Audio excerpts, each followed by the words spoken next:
sequence start. 6, 5.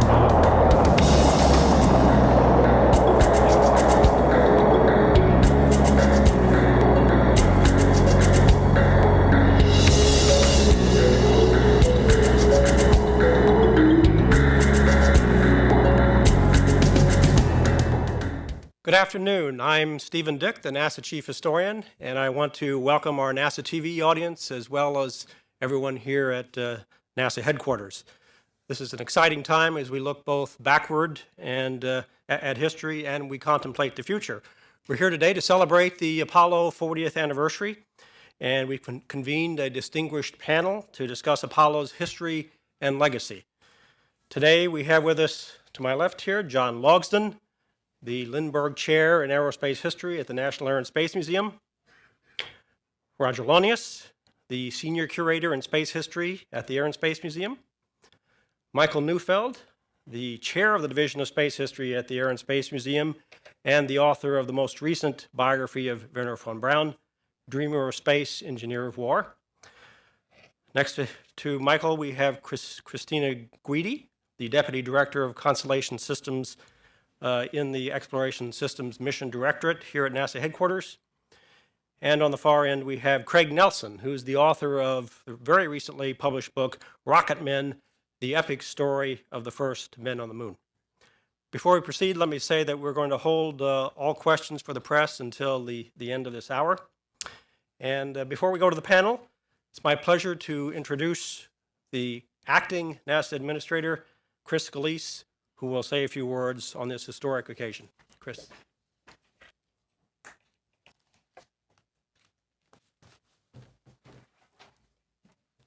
Thanks, Steve. Good afternoon, everybody. It really is a historic time here, the 40th anniversary of the launch of Apollo 11.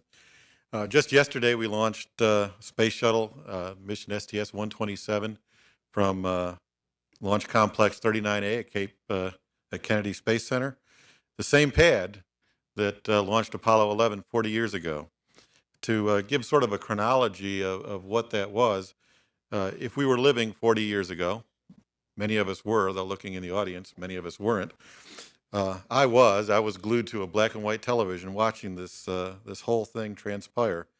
At 9:32 a.m. this morning, Apollo 11 would have lifted off.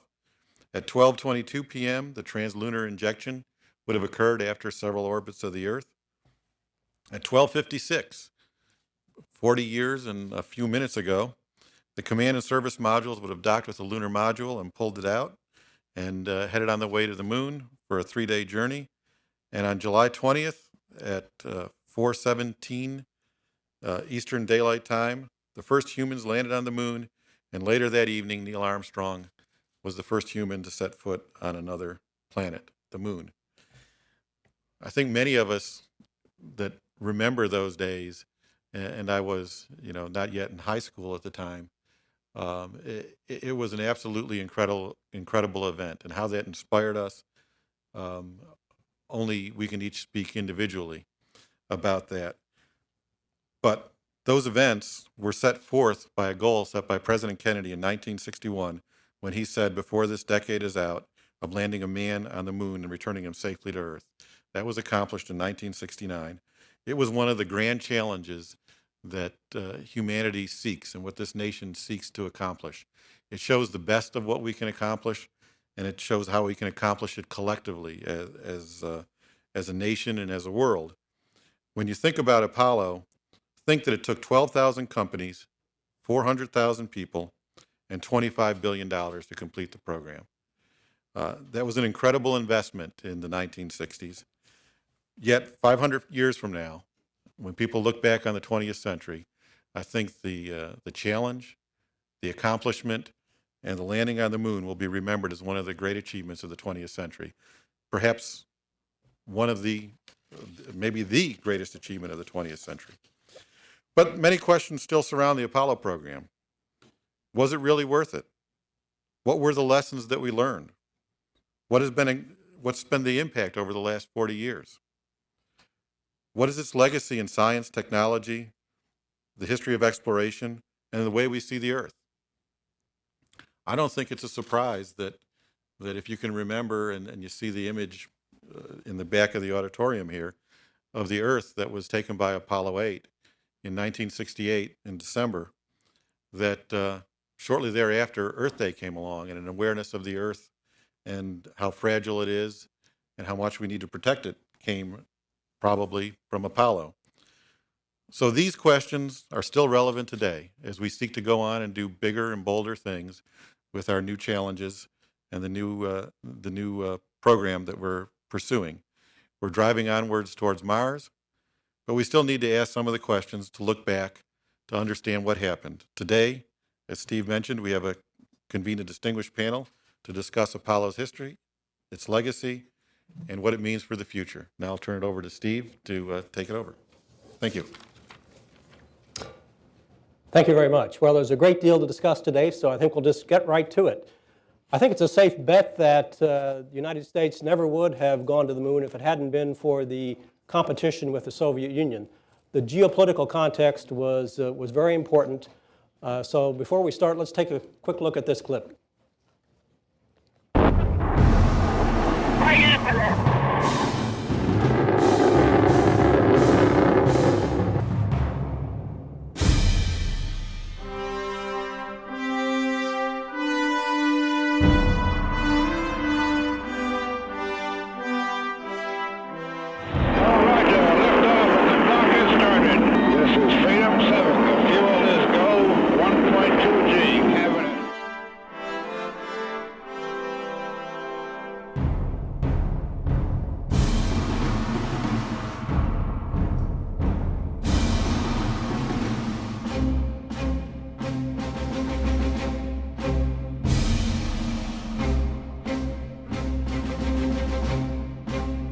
I believe that this nation should commit itself to achieving the goal before this decade is out of landing a man on the moon and returning him safely to the earth.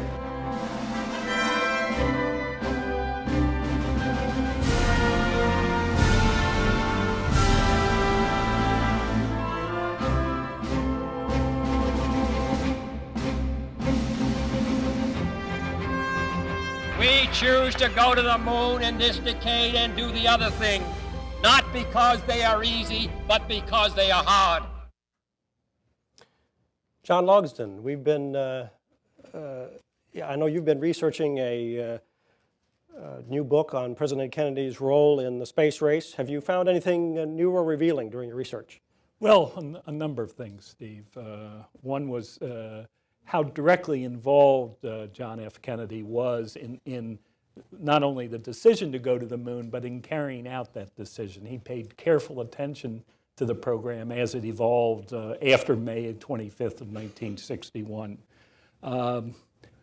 He became increasingly concerned about the costs, and he kept emphasizing that. Even in the speech that was just shown to Congress in May of 1961, he improvised, saying this is a decision we all have to make because it's going to cost a lot of money. We have to make that commitment. And he was willing, at least for most of his presidency, to sustain that commitment. And at the end of 1962, he was trying to figure out ways of accelerating the first landing to be sure to be there before the Soviet Union. The NASA target was late 67 at that point, and he was told maybe it could be 6 months, even up to 12 months earlier. He seemed willing to pay that price. But 10 months later, he went before the UN and said, why should it be an area of national competition? Why don't we do it together with the Soviet Union? So it's where I am right now is trying to figure out what he was thinking in those last couple of months of his life. Was he ready? I don't think he was ready to abandon Apollo, but he may have been ready to slip the date a bit and see if we could do it together. So why didn't we do it together? Well, I think the political support was strongly tied to the competitive elements of Apollo. The Soviet Union at that point had not decided that it was going to race us to the moon. It did in the following year. So there wasn't a Soviet program to integrate with the U.S. And basically the Soviet Union and Nikita Khrushchev was only just coming to the notion that Kennedy could be trusted, that the United States could possibly be a partner. So, and one of these questions we'll never be able to answer is what would have happened if Kennedy had lived. So let me turn to Roger. Roger, how serious was the space race? Were the Soviets ever close to getting humans on the moon? Was it a real race? It was a real race, no question about that. But the Soviets were never really close to reaching the moon before us by any means. We didn't necessarily know that. And we made decisions based upon perceptions rather than the reality of the Soviet program. But there was a sense all the time that you come up to the point where we decide to race to the moon, where Kennedy does make his 61 speech, where it looks like the Soviets are kind of ahead of us. They are overtaking us. They are moving forward in a very aggressive program with Sputnik, with their first human flight, with Yuri Gagarin, with a succession of other firsts. And it's not until the mid-1960s, when really Gemini starts to be successful, that you get a change in public opinion, where people start thinking that, well, maybe the U.S. is as good as the Soviet Union and is actually surpassing them in their capabilities. So with Kennedy's proclamation that we saw there in that first clip, the course was set for the moon.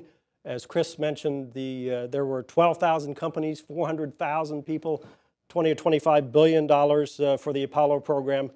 Let's take a look at another clip before we go on.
So Mike Neufeld, you wrote the biography of von Braun. We saw von Braun early in that clip. Could the United States have won the space race without von Braun? Well, the moon race, it would have been hard to do it as soon as we did it. Whether we could have beaten the Soviets kind of depends also on them, and they clearly failed in many ways to fulfill their program. He did play a very, very central role in having a booster that worked, and that was certainly his great contribution to the thing. The fact that Saturn V was so incredibly successful and never failed in spite of being the most challenging rocket engineering project ever attempted. So von Braun certainly was one of the key players, but there were other key players. I'd like to go to Craig. I know in your book you talk about a lot of the key players. Who would be your candidate for one or two more of the key players in this program? Well, I'd have to pick three. My number one would be Lyndon Johnson, who was at the birth of NASA by heading up the Senate and Eisenhower administration, who was behind the speech we saw Kennedy giving, and who made sure to reach those goals during his presidency, saying he owed it to Kennedy.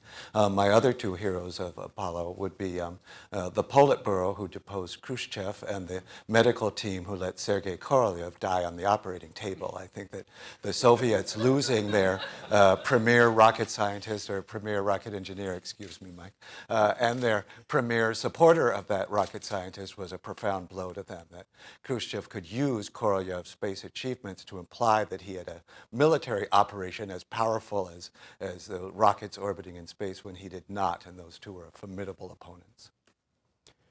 So Chris, I know you weren't very old at the time that Apollo was launched, but from a point of view of operations, would you have a candidate for person who was crucial to the Apollo program?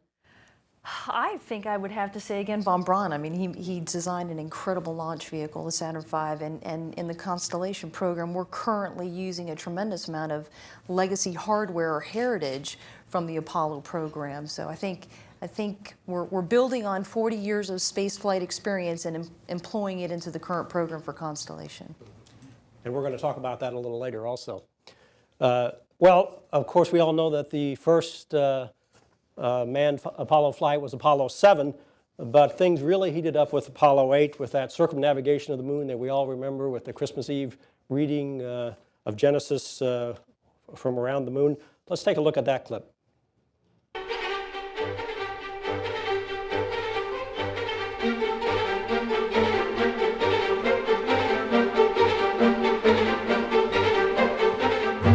This is Apollo Saturn Launch Control. We are still go at this time. T-minus 15, 14, 13, 12, 11, 10, 9. We have ignition sequence start. The engines are on. 4, 3, 2, 1, 0. We have commit. We have liftoff. Liftoff at 7:51 a.m. Eastern Standard Time. We have cleared the tower. Roger. How do you hear, Houston? That's clear. The crew of Apollo 8 has a message that we would like to send to you. In the beginning, God created the heaven and the earth. And the earth was without form and void, and darkness was upon the face of the deep. And the Spirit of God moved upon the face of the waters. And God said, "Let there be light." And there was light. And God saw the light. So Apollo 8 really was an incredible journey. Some people say it was one of the riskiest missions. The first time we actually left the Earth orbital area and went around the moon.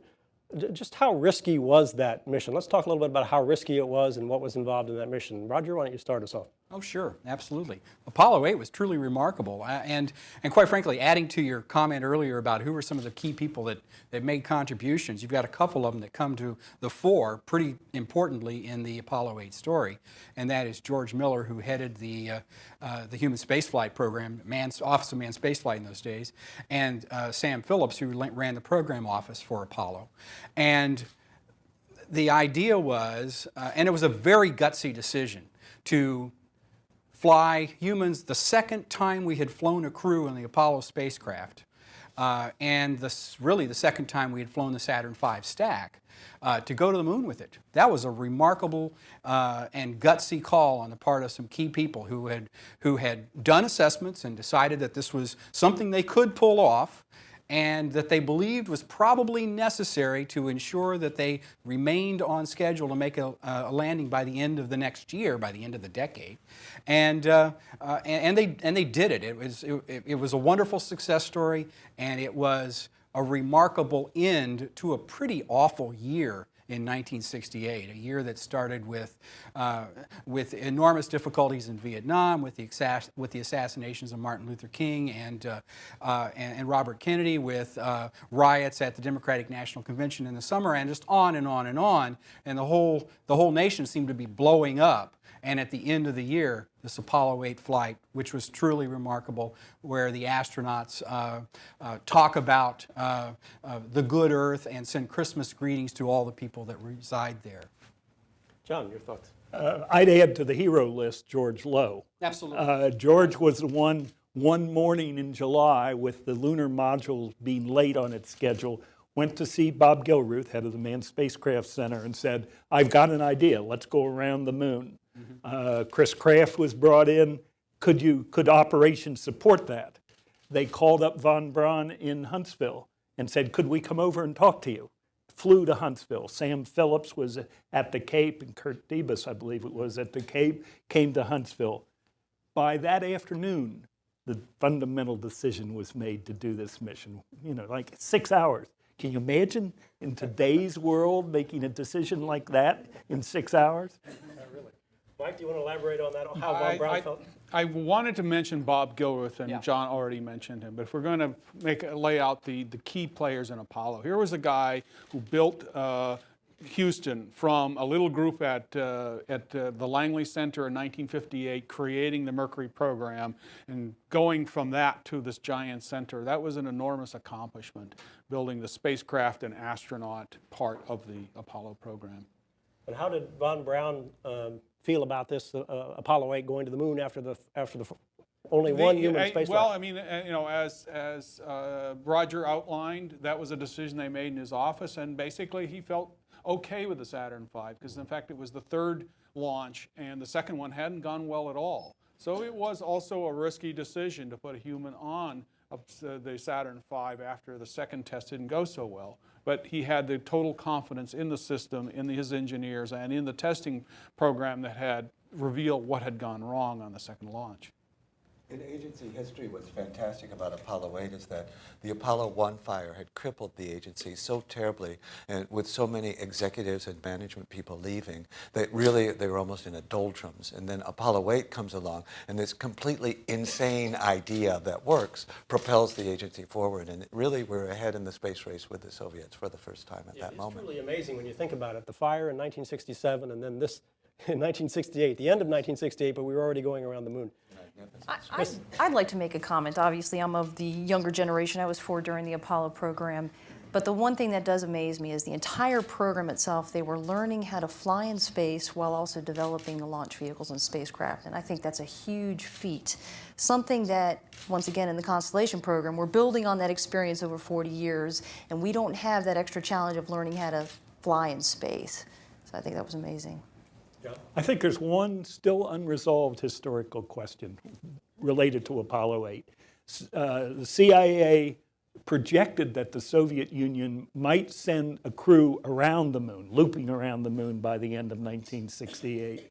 And question is, and I've looked at this paper record pretty carefully, but that would have been highly classified stuff. How much that influenced the decision to fly a mission to the moon? To make sure that we got not only on the moon, but to the moon before the Soviet Union. Well, that had to be one of the drivers. If we hadn't been in this race and been worried, really, in a real sense, that they might beat us, surely we wouldn't have done this Apollo 8 mission at that time, right?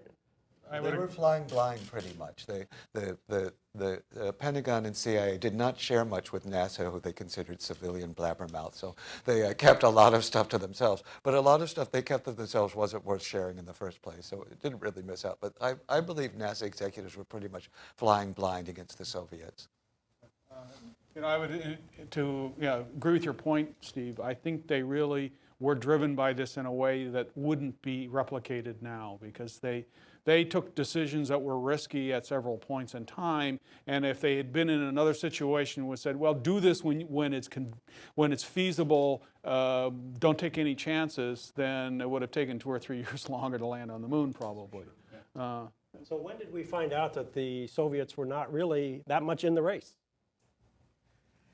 After it was over. Yeah, it wasn't until the end of the Cold War that we really had any true sense of what was taking place. Right. It turns out they were blowing up rockets as we were going to the moon, right? But we did know that they were building a moon rocket. Our now declassified Corona satellites took images of the N-1 rocket on the launch pad. We knew that they were developing the launch vehicle. I guess we didn't see Alexei Leonov was trained for the mission. They built a lunar lander.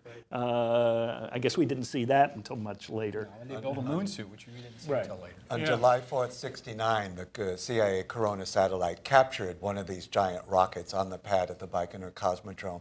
And when it passed over a second time, it was gone, and it exploded on the pad. Did they know it had exploded? They knew something bad had happened, but it was not clear from this what had happened. And we found out, I think in 1974, that this rocket, if Apollo 11 had failed, this rocket was immediately going to attempt a moon landing. I would argue with that, because I think, in fact, they were not ready to man the vehicle. In fact, they were several years away from manning that N-1 vehicle. This was just a launch test, and they hadn't had one that worked, and that one didn't work either, and in fact, it never did work. So I mean, I think the race was over in '68. but it was hard to tell that until the day that Apollo 11 pulled it off. And then you could look in hindsight and say, sure, we beat them on all fronts. You know? Did they ever have a fancier name for the N1? Like, I mean, we had the Saturn V, which, you know, has a little class, but the N1 was never had a name, No, right? it had not. Yeah. I mean, I think, in fact, that is, yeah, they only had acronyms. That was the problem with losing Khrushchev. He came up with all these spiffy names for the rockets, too. Okay, let's move on then. With Apollo 10, we came within a few thousand feet of the lunar surface, and then came Apollo 11. Let's watch. Feet down, 2.5. Picking up some dust. 30 feet, 2.5 down. Break shadow. 4 forward. 4 forward, drifting to the right a little. Contact light. Okay, engine stop. APA at a descent. Mode control, both auto, descent engine command override off. Engine arm off. 413 is in. We've had shutdown. We copy you down, Eagle. Okay, everybody, T1. Stand by for T1. Tranquility Base here. The Eagle has landed. Roger, Tranquility. We copy you on the ground. You got a bunch of guys about to turn blue. We're breathing again. Thanks a lot. Okay, T1. Stay, no stay. Retro. Stay. Fido. Stay. Guide. Stay. Control. Stay. Telcom. Stay. GNC. Stay. Ecom. Stay. Surgeon. Stay. Capcom, we're stay for T1. Yeah, I'm going to step off the limb now.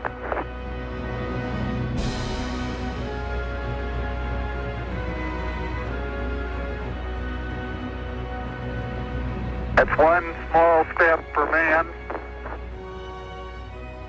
one giant leap for mankind.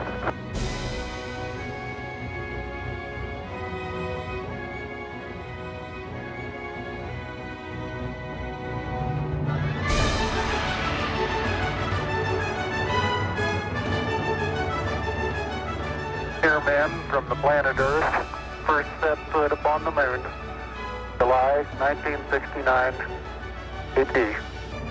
It came in peace for all mankind. Those are all iconic images that many of us remember, maybe not Chris, but a lot of us remember where we were at that time. And just today, NASA released some of the new higher resolution footage from those images. There are lots of questions we can address here. Let's start with the question of how did it happen that Armstrong and Aldrin were the first 2 humans on the moon? Well, it's because all the missions before 11 went off perfectly. I mean, the crews were chosen for a sequence of missions. The first G mission, which was the landing mission, crew was chosen in January, but that meant that Apollo 9 and Apollo 10 had to be successful for them to be the ones to try the landing on 11. So in a sense, it was normal program management. Yeah, there wasn't anything magical about this, and of course, crew rotation is one of the great parlor games that those of us who are kind of space cadets like to play. You know, who would have been on what mission if something had happened, and so on and so forth. And we can never know the answer to those things. But the reality was that through the machinations of the astronaut office, this particular crew got put together, and it was assigned to this particular mission. The previous flights, as John said, did perform their tasks successfully. Had they not done so and had to repeat the same mission to figure out how to do this thing, it would have fallen to Pete Conrad or someone else down the road to make that first landing. We saw that landing on the footage there. Why was that landing so unexpectedly exciting with only a few seconds of fuel left? Was that planned or not planned, or what's the story there? It was the most difficult landing in general to pull off because, of course, partly because after they did it once, they knew how to do it better. But they had a problem with the computer alarms because of a conflict between the rendezvous radar and the landing radar. They had a problem of targeting, so they couldn't target the thing very accurately, and they ended up coming down towards a field of boulders, and Armstrong had to go manual and go over top of it and stretch his landing out. One of my favorite discoveries in doing this book was to read about how everyone at Mission Control is turning blue, waiting for them to land, fearful they're going to run out of gas and crash. And one guy had done tests up at Grumman with the lunar module, and he had found that if they tried to come down with too much propellant in the tank, the blowback might blow up the ship. So while everyone at Mission Control is praying they don't run out of gas, he's praying that they do. Well, I think Chris can tell you, we've got Lunar Reconnaissance Orbiter in orbit around the moon now to look for landing sites. I mean, we landed on the moon in 1969 with very limited information about the lunar surface. And so the navigation had them going to this field of boulders. And it was only because you had a really good pilot named Neil Armstrong to take over manual control and fly that thing for, 90 seconds or so away from danger that the landing was successful. Well, we did have the lunar orbiters, but I guess the resolution wasn't that good, right? Not as good as we're getting now. Right. Well, he had all of these charts and pictures, but they were from 4 miles behind him. Right. So. Okay, well, we get a lot of questions from the public and they're about this mission in particular. One of the questions that we got this last week is, were Armstrong's words scripted or were they his own? All his own. He wasn't even going to say a thing. And in fact, he didn't say a thing for the whole 90 seconds he's landing, and everyone is going crazy back home. He said later that he was inspired by the game Giant Steps, Baby Steps, also known as Mother May I. And I grew up in a family of Midwestern drawlers, so I can actually hear him say "amen" when I hear this tape. And I'm apparently the only person who's ever heard him say "amen" when he hears this. I think it's remarkable that someone as shy and as physics and math oriented as Armstrong came up with one of the greatest lines in history. It's a beautiful, beautiful expression. Really fantastic. So what about that one small step for a man? That's another question we always get. Did he say amen or not? Because there have been voice analyses done and they seem ambiguous. Well, I mean, nobody really hears it on the tape, except, of course, Craig. So it doesn't make quite the same sense as it would if he'd said that's one small step for a man, one giant leap for mankind. It's quite conceivable that in the excitement of the moment, he simply passed over what he had thought about saying. Mm-hmm. Heck, that happens to everybody all the time. If he did indeed say it, and there has been some voice analysis done by some engineers who've gone back and looked at the digital recording of this to suggest that there is an A in there somewhere that kind of got lost in the transmission. If that's the case, then terrific. Does it really matter? No. Well, the bottom line is that Armstrong himself says that he meant to say it, right? Yes, he did intend to say it. Right. And he's asked us to write it with a parenthesis, and I think we owe him that, the Okay, little so A in the parenthesis. That solves that problem. Right? Yeah.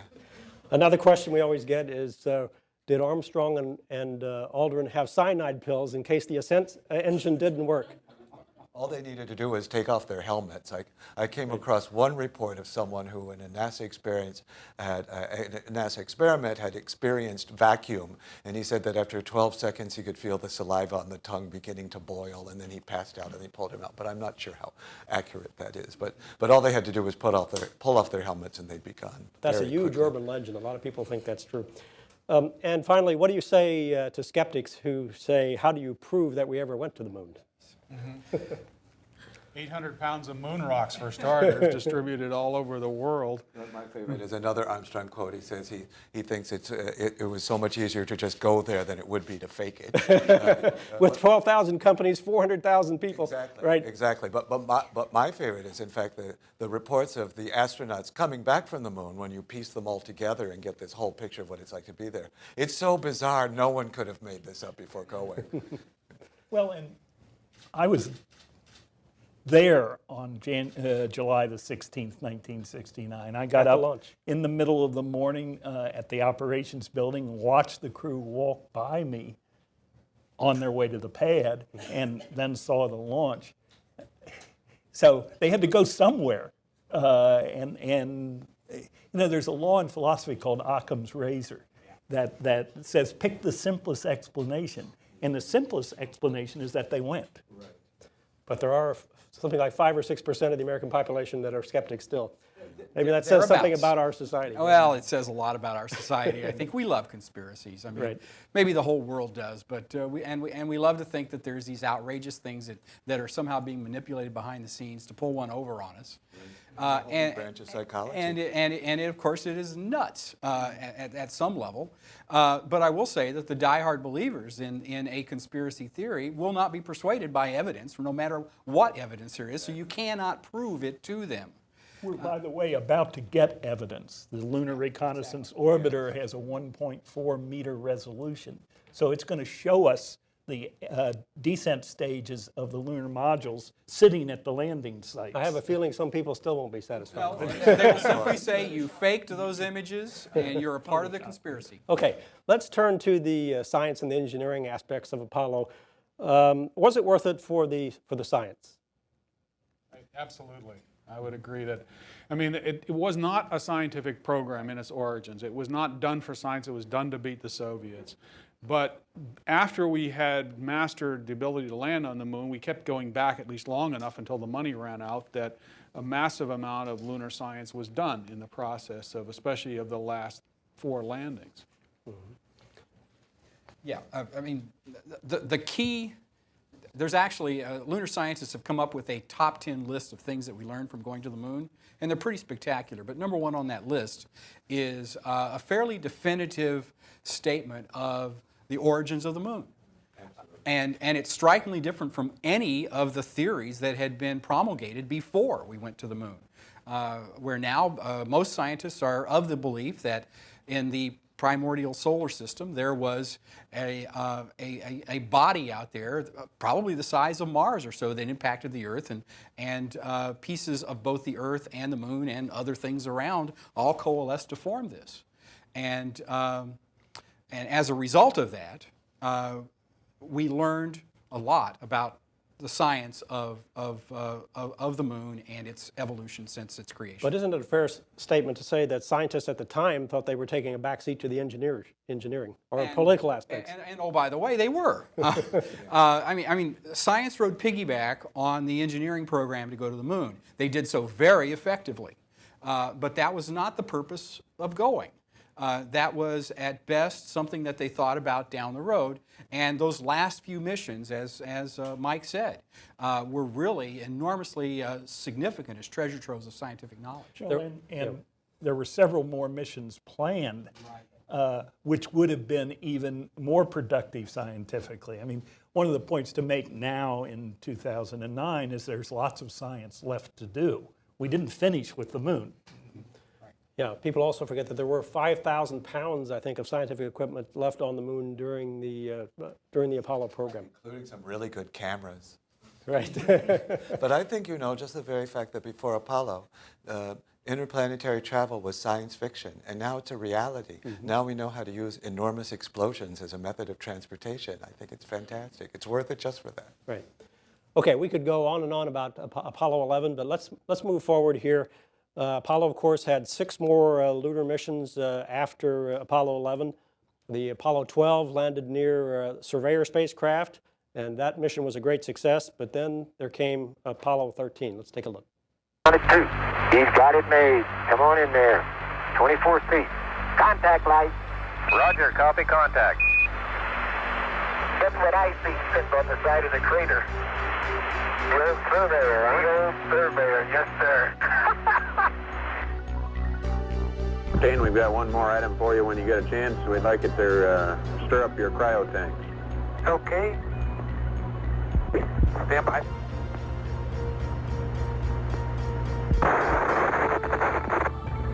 Hey, Houston, we've had a problem here. Houston, we've had a problem. That footage and the fact that Apollo 12 landed within a few hundred feet of the Surveyor there and actually brought back pieces of Surveyor. But let's talk a little bit about Apollo 13. What's the most important lesson we learned from Apollo 13? How close did we come to disaster with 13? Inches away, but you know, the lesson of 13 you see almost every mission that flew in Apollo. They are constantly having death-defying moments on these missions, such as using the pen cap to arm the return rocket on 11, that the astronauts are so well trained by NASA that they figure out a way around and figure out how to fix it. And 13 is the most severe form of that. Well, I think one of the things we forget is just how risky this was. I think it was Roger or Mike earlier said, we've become risk averse. Maybe because we've had the shuttle accidents, but every Apollo mission was right at the edge of performance. And there were people, including Bob Gilruth, who were would have been perfectly happy to quit after 11, saying we met our goal, beat the Russians to the moon. This is too risky to keep doing. Mm-hmm. Well, let's talk about that for a minute. Have we become today too risk averse with the shuttle program or with the more modern programs? You know, risk is a relative thing. What are we willing to accept? You can't get out of bed without accepting a measure of risk. And we all calculate that all the time in our own lives. In fact, I don't think you can stay in bed without a measure of risk. Maybe the ceiling falls on you or something. But what is an acceptable level? Obviously, flying in space takes an acceptance of a certain measure of risk, and it is out on the margin somewhat. Can you calculate that and effectively try to bring down that riskiness? Yes, you can, and we do that all the time. One of the things that I think happens when we start talking about shuttle accidents, for instance, and let's not forget that we lost the crew of Apollo 1 in 1967 in an accident as well, that it happens so rarely and the events themselves are so publicly seen. I mean, every launch is on television and so on and so forth, that when you have this sort of accident, there's a very public sense about it, and there's an expectation that we will not fail. And NASA has demonstrated over and over again its ability to overcome those odds and not to fail and to be successful. And we take it as a given that they will be successful. So when the risk factors come out of line, when we do lose a crew, it's all the more disturbing, I think. Chris, you're involved in the current operations or the future exploration program. These are very real life and death questions to you. What are your thoughts? Well, I agree with Roger. I think NASA has a very strong risk management system. So we are concerned about risk, and we need to understand the risk that we are taking. But I agree. We're trying to educate the public, especially during a development program, that there will be failures, and we learn from those failures. So we do everything that we can possible to make sure that we don't have those failures, but they are going to be failures. I mean, there will be. Now, when it comes to crew, obviously we have to take that extra step to make sure that the crew is protected. But during a development program, there will be failures, and that's a good thing because we do learn from it. Well, almost the flip side of this, the risks have to be worth taking because the risks are never going to be zero. I mean, what made Apollo great was we took pretty significant risks to do something grand. And I think the program that Chris is involved in, once again preparing to send people beyond Earth orbit, is something worth taking risks to do. So there is a benefit risk calculation, and the benefits have to be great to accept the risks that are involved in spaceflight. Mm-hmm.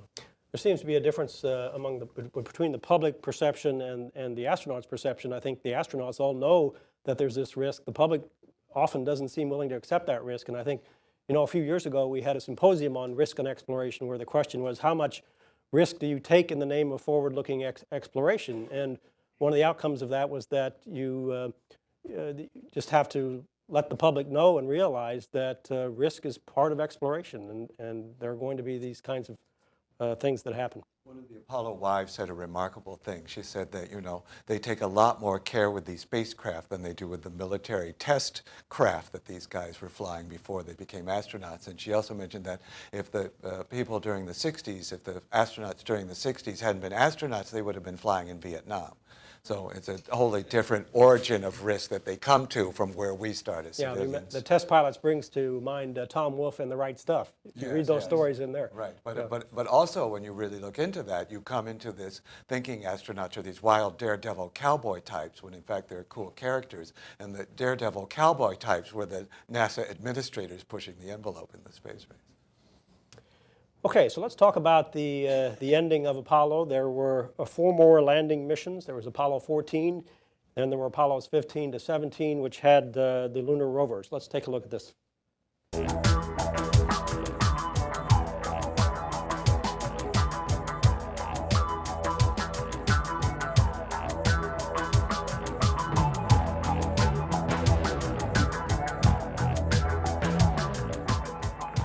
We're on the surface. Okay, we made a good landing. I'm going to try a little sand trap shot here.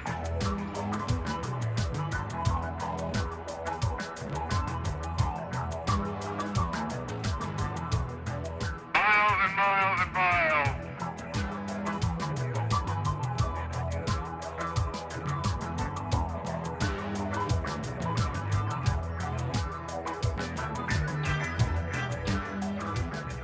Good.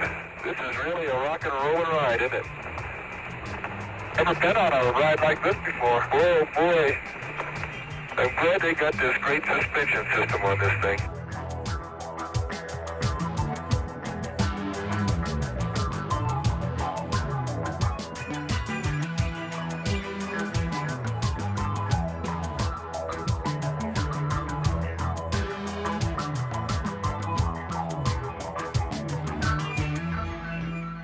Hey, John, this is perfect with the limb and the rover and you and Stone Mountain and the old flag. Come on out here and give me a salute. Big Navy salute.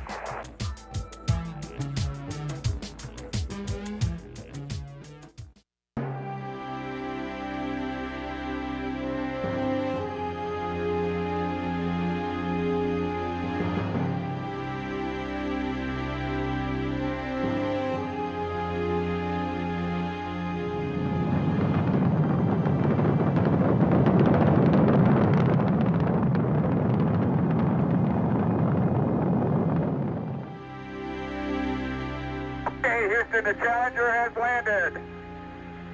Roger, Challenger, that's super. Houston, you can tell America that Challenger is a Taurus Littrow. This valley of history has seen mankind complete its first evolutionary steps into the universe. 3, 2, 1, ignition. Right away, Houston. Just amazing images. Those rovers really look like fun, and they look like they were exceeding the speed limit there. Well, we all know that even as the first moon landings were taking place, that the budgets were being cut. We know that the last 3 Saturn V's that were destined for the moon are now in museums in Florida and in Alabama and in Houston, where they are very nicely displayed. But the Apollo program did come to a rather abrupt end. Let's talk about what the reasons were for that. And why? Well, let's talk about that first. What were the reasons for the abrupt ending of the Apollo program? Lack of public support, fundamentally. I mean, there's just no way to get around the fact that most Americans felt after Apollo 11, well, we've done that. How many more times do we need to do it? The public support had already eroded ever since the mid-60s. And the missions from Apollo 8 to 11 essentially provided a temporary boost in enthusiasm for the space program. And soon after Apollo 11, everybody was back to worrying about Vietnam, poverty, riots, many other things that just seemed of a higher priority than continuing to spend on Apollo. Well, there were a variety of reasons. I mean, the Nixon administration wanted to cut the federal budget overall, and NASA was a prime target for doing that. There were serious proposals to cut the last 2, cut 16 and 17 in the summer of '71. Cap Weinberger, who at that point was deputy head of OMB, wrote a memo to Nixon saying this would confirm that we're giving up our world leadership position, that we can do something better than welfare programs. But there was a great financial pressure, and NASA as an institution wanted to get on to do something new. NASA, after all, is an engineering development organization. Flying repetitive missions is not what NASA thought it was supposed to be doing. So they were ready to, Houston and Huntsville in particular, were ready to move on to the next program, which they thought at that point would be using Saturn V's to launch space stations. So there wasn't a lot of support even inside the agency for repetitive missions to the moon. But in retrospect, was it a mistake for the United States to throw away this infrastructure, the Saturn V and command module, this entire infrastructure? I think, John, you said that NASA at 50 is still suffering from decisions made at NASA at 12. What about that? Well, I think it was a tragedy to throw away the Saturn V. I mean, the key to future exploration is a heavy lift vehicle. We had one. We had a really good one. And we let it go away. I mean, command modules and lunar modules, less thing. It's really giving up Saturn V. Think of what the space station would look like if we could launch it on a 33-foot diameter launch vehicle with heavy lift capability. We would have had a space station much more quickly and a more capable space station. So that was, I think, a failure of national leadership to give up that capability. I think you also have to ask the question. I mean, we weren't going to fly Saturn V's for very much longer anyway. And why not? It's technology that was becoming outmoded even at the time that it was being flown. And I've had people, I know you've heard these stories about, oh, NASA's lost the blueprint. They usually cast it as they've lost the blueprints for the Saturn V and they couldn't go find those and build more Saturn V's. Well, the answer to that is, well, actually they do exist and they're in a big warehouse in the National Archives. But more important than that, why would you want to build a Saturn V? It's a piece of technology that was outmoded even at the point it was being used. And it should have been, and we should move on from there. Shuttle was really designed as a piece of a critical infrastructure to move forward. And with shuttle and a station and then potential to go on from the station as a jumping off point. That made a lot of sense, even for the people at the time to pursue. So how about now? NASA is ramping down the shuttle and ramping up the new system. Is it a mistake to get rid of that technology? You know, I mean, people of goodwill can come down on both sides of that argument. Mm-hmm. And there are cases to be made on all sides of that. You know, the charitable thing would be to say that the shuttle was a remarkable experimental vehicle, and it was. And it has served the needs of... That's true. It still is. It's not retired yet. Next it's still year. Experimental. It's still experimental. And when it retires, we should give it an honorable retirement because it deserves that after serving very, very well for a long period of time, and to move on to the next generation vehicle. Should that vehicle look like a shuttle or should it be something else? The architecture for Constellation sends us in a different direction, and there are pros and cons and trade-offs on both. That's a good segue into our next segment here. Apollo has many legacies, but one of them is its technological legacy. Part of that technology will be used to go back to the moon as part of the Constellation program. Let's look at a final clip.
Chris, you're the Deputy Director of Constellation Systems. Some of that hardware looked pretty familiar. Yes, it does. As you can see, we're actually using heritage from Shuttle as well as Apollo.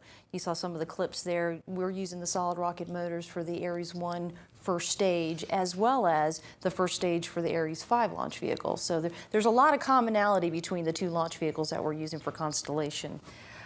In addition, it wasn't shown there, but Apollo heritage, something very, very obvious from a physical perspective, is we're using the same capsule shape as Apollo. The only thing is on the Constellation side, it's actually just over 16 feet in diameter, and it's going to carry 4 crew to lunar orbit, where Apollo was, I believe, just under 13 and carried 3. So we're actually increasing the capability of Apollo, but using the same kind of concepts. You mentioned the Saturn V, 33 feet in diameter. Our current Ares 5 launch vehicle concept is using a 33-foot diameter core stage as well. So we are going to be able to use some of the same facilities, potential processing techniques and tools. So again, we're taking the lessons learned from the Apollo era and employing them in the Constellation program. J2X is the upper stage engine for Ares 1, as well as the Earth departure stage for Ares 5. Once again, commonality between the two launch vehicles. What we're trying to do is lower our life cycle cost development across the two launch vehicles by using a lot of common elements. That brings is heritage hardware. It's based on heritage hardware from the Apollo. The J2 engine, which was Saturn V and S1B. Keep me straight, historians here.